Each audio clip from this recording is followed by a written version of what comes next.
Hello guys, അപ്പോൾ ഇപ്പോൾ നമ്മൾ നിൽക്കണമെന്ന് പറഞ്ഞാൽ ശ്രീനന്ദി ഗ്രാൻഡ് എന്ന് പറഞ്ഞാൽ ചിക്കബലാപ്പൂറുള്ളൊരു ഹോട്ടലാണ്.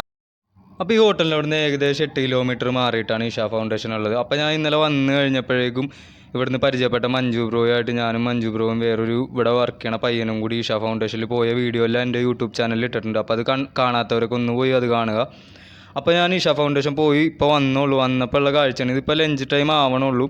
ലഞ്ച് ടൈമിൻ്റെ തിരക്ക് തുടങ്ങാൻ പോകുള്ളൂ. അത്യാവശ്യം നല്ല തിരക്കുള്ള ഹോട്ടൽ തന്നെയാണ്. ബ്രേക്ക്ഫാസ്റ്റ് ആണെങ്കിലും ലഞ്ച് ആണെങ്കിലും. അതുപോലെ തന്നെ വൈകുന്നേര സമയങ്ങളിലാവുന്ന നേരത്തെ ഇവിടെ ബങ്കർപേട്ട് ചാട്ടിൻ്റെ ഒരു കോർണർ ഫ്രണ്ടിൽ സെറ്റാക്കിയിട്ടുണ്ട്. അപ്പോൾ അവിടെയും നല്ലോണം തിരക്ക് വരാറുണ്ട് ആൾക്കാർ ചാട്ട് കഴിക്കാൻ വേണ്ടിയിട്ട്.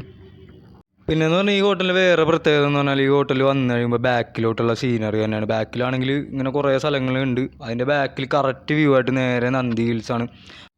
അപ്പോൾ ഈ നേരെ കാണുന്നതാണ് നന്ദി ഹിൽസ്.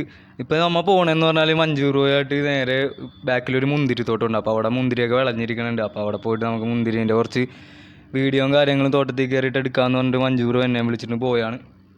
പുള്ളിക്കാരനെന്ന് പറഞ്ഞാൽ പുള്ളിക്കാരനാണ് ഇവിടുത്തെ മെയിൻ ഷെഫ് കേട്ടോ. മെയിൻ ഷെഫിനെ വിളിച്ചിട്ടാണ് ഞാൻ ഈ കറങ്ങി കിടക്കുന്നത്. അവിടെയാണെങ്കിൽ ഇപ്പോൾ തിരക്കും തുടങ്ങിയിട്ടുണ്ട് ഹോട്ടലിൽ. പുള്ളിക്കാരനാണെങ്കിൽ അടിപൊളിയാണ്. ഇപ്പോൾ എൻ്റെ ഒപ്പം വന്നിട്ട് ഇങ്ങനെ പാട്ടും കാര്യങ്ങളൊക്കെ ആയിട്ട് ഇങ്ങനെ അടിപൊളിയായിട്ട് ചില്ലിങ്ങാണ്. ഭാഷ മനസ്സിലായില്ലെങ്കിലും പുള്ളിക്കാരൻ പറയണത് ഞാൻ പറയണത് അങ്ങോട്ടും ഇങ്ങോട്ടും അണ്ടർസ്റ്റാൻഡ് ചെയ്യണുണ്ട്. രണ്ടുപേരും അടിപൊളിയായിട്ട് പോകുന്നുണ്ട്. ഇപ്പോൾ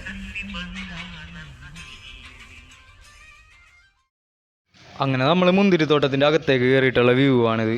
ഇപ്പം എന്ന് പറഞ്ഞാൽ മുന്തിരി മൊത്തം വിളവെടുക്കാൻ വേണ്ടിയിട്ടുള്ള സമയമായതുകൊണ്ട് തന്നെ പുറത്തുനിന്നൊക്കെ വന്നു കഴിഞ്ഞാൽ അവരിപ്പോൾ എന്തായാലും പ്രശ്നം ഉണ്ടാക്കും. ഇതിപ്പോൾ മഞ്ജു ബ്രോ ഉള്ള ധൈര്യത്തിലാണ് ഇങ്ങോട്ടേക്ക് വിളിച്ചിട്ടും വന്നേക്കണം. പുള്ളി പറഞ്ഞ് കുഴപ്പമൊന്നുമില്ല, നീ ഷൂട്ട് ചെയ്തോ, ഇവിടെ പരിചയമൊക്കെ ഉണ്ടെന്നാണ് പറഞ്ഞത്. അതുപോലെ തന്നെ നമ്മുടെ റിയോയും അവിടെ ഉണ്ട്. ഇവനെ ഞാനിട്ട പേരാ റിയോ. പുല്ലിൻ്റെ ഇടയിൽ കണ്ടായിരുന്ന. പിന്നെ എന്ന് പറഞ്ഞാൽ ഞാൻ മുന്തിരിത്തോട്ടങ്ങളൊക്കെ കണ്ടിട്ടുണ്ടെങ്കിൽ ഇതേപോലത്തെ ഒരു വെള്ളമായിട്ടിരിക്കുന്ന മുന്തിരിത്തോട്ടത്തിൻ്റെ ഇടയിൽ കൂടി, ഇത്രയും വലിയ മുന്തിരിത്തോട്ടത്തിൻ്റെ ഇടയിൽ കൂടിയൊക്കെ നടക്കണം ആദ്യമായിട്ടാണ്. തലയൊക്കെ മുട്ടിയാണ് മുന്തിരിക്കൊലകൾ ഇങ്ങനെ നിൽക്കുന്നത്. അതുപോലെ തന്നെ ഇത് ഇപ്പുറത്തെ സൈഡിൽ മുന്തിരിത്തോട്ടത്തിൻ്റെ ഇപ്പുറത്തെ സൈഡിൽ തന്നെയാണ്. ഇവിടെ എന്ന് പറഞ്ഞാൽ ചെറിയ ചെറിയ മുന്തിരികളായി വന്നുള്ളൂ. നമ്മൾ നേരത്തെ കണ്ടെന്ന് പറഞ്ഞാൽ ഇതിൻ്റെ തന്നെ എൽ ഷേപ്പിലാണ് പണിത് വെച്ചേക്കുന്നത്. അപ്പോൾ ആ എൽ ഷേപ്പിൽ ഒരു റൈറ്റ് സൈഡിലോട്ടുള്ള ഭാഗം മൊത്തം വിളവ് ആയിരിക്കണ ഭാഗം ഇപ്പുറത്തോട്ട് ഏകദേശം ആയി വന്നുള്ളൂ. എനിക്ക് തോന്നുന്നു ഇനി 1 മാസം 2 മാസം 1 മാസം കൂടി സമയം ഉണ്ടാവുമെന്ന് തോന്നുന്നത് ഈ മുന്തിരിക്ക്.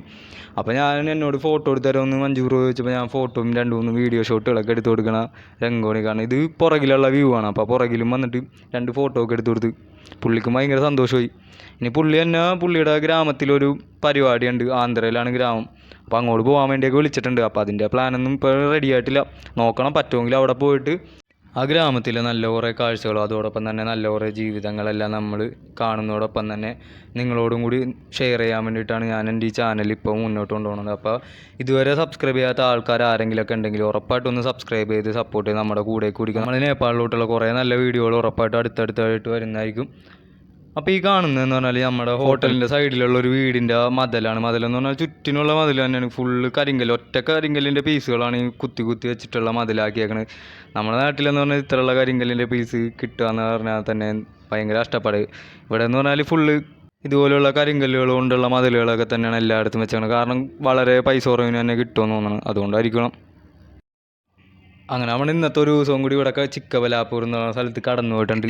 അപ്പോൾ നമ്മൾ വൈകുന്നേരം സൺസെറ്റ് ആയപ്പോഴേക്കും സൺസെറ്റ് എടുക്കാൻ വേണ്ടി വന്നതാണ്. അപ്പോൾ നല്ലൊരു ഭംഗിയുള്ളൊരു സൺസെറ്റ് തന്നെയാണ്. പിന്നെ ഈ സൺസെറ്റിൻ്റെ പ്രത്യേകത എന്താണെന്ന് വെച്ചാൽ നമ്മൾ നേരെ നോക്കുമ്പോൾ കാണണമെന്ന് പറഞ്ഞാൽ നന്ദി ഹിൽസാണ്. ഈ ലെഫ്റ്റ് സൈഡിൽ ആ ഹൈറ്റ് കൂടിയ ഹില്ലാണ് നന്ദി ഹില്ല്. പിന്നെ അതുപോലെ തന്നെ ഇപ്പോൾ സൂര്യൻ അസ്തമിച്ചുകൊണ്ടിരിക്കുന്ന സൈഡിലോട്ട് നോക്കുകയാണെങ്കിൽ ആ ഭാഗത്തേക്കാണ് ഇഷ ഫൗണ്ടേഷൻ വന്നത്. അപ്പോൾ ഉറപ്പായിട്ടും ഈ ഭാഗത്തേക്ക് വന്ന ആൾക്കാർ, നന്ദി ഹിൽസ് വന്ന ആൾക്കാർ ഇഷ ഫൗണ്ടേഷനിലും അതുപോലെ തന്നെ ഈ ഹോട്ടലിലോട്ടും കൂടി ഒന്ന് കയറാൻ വേണ്ടി ശ്രമിക്കുക. കാരണം എന്ന് പറഞ്ഞാൽ നല്ലൊരു ആൾക്കാർ നല്ല ഭക്ഷണങ്ങൾ തന്നെയാണ് ഈ ഹോട്ടലിൽ കൊടുക്കണതും. അപ്പോൾ ഈ വീഡിയോ കാണുന്ന ആരെങ്കിലും സബ്സ്ക്രൈബ് ചെയ്യാത്തുണ്ടെങ്കിൽ ഒന്ന് സബ്സ്ക്രൈബ് ചെയ്ത് സപ്പോർട്ട് ചെയ്ത് നമ്മുടെ കൂടെ കൂടിക്കോ. നിങ്ങളാണ് നമ്മുടെ പവർ. അടുത്ത യാത്രയിലെ കാഴ്ചകളോ അറിവുകളൊക്കെ പറഞ്ഞിട്ടുള്ള വീഡിയോ ഉറപ്പായിട്ടും വരുന്നതായിരിക്കും.